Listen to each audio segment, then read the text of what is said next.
Okay, I'm back talking about David. Apparently, he wrote half of the Psalms. Honestly, I thought he'd written them all, but that's not correct. And the Psalms are basically like, it's sort of crying out to God and begging to, like, really to hear anything back from God.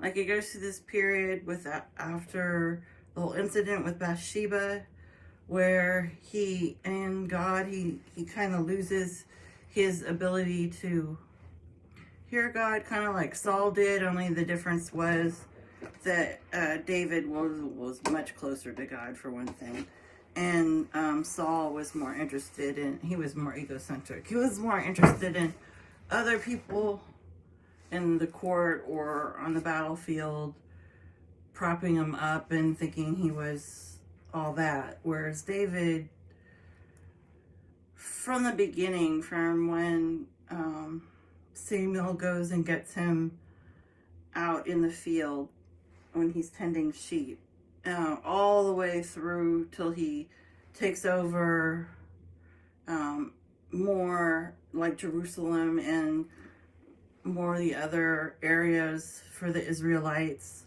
and he becomes like the great leader. He's just completely just tied up, him and God. Like, he's totally on the same wavelength with God.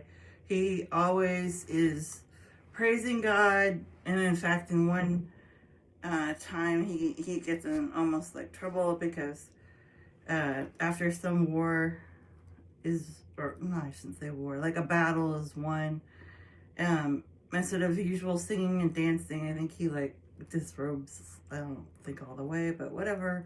And and he's just totally praising God and just dancing, and like one of his wives gets upset about it because she thinks it's undignified, but he had 8 wives, so Interesting fact, I found out that Bathsheba was only 14 when he saw her in the bath, which I knew that, well, obviously they didn't live as long as we do now because they didn't have medicines for diseases and stuff, but so like if you live till you're like 40 something, you probably marry earlier. So like I know people married earlier. I didn't think she'd be 14, but anyway, that's an interesting fact I found out. David's crying out in the Psalms, it's kind of like when he's trying to get God to have a relationship with him again.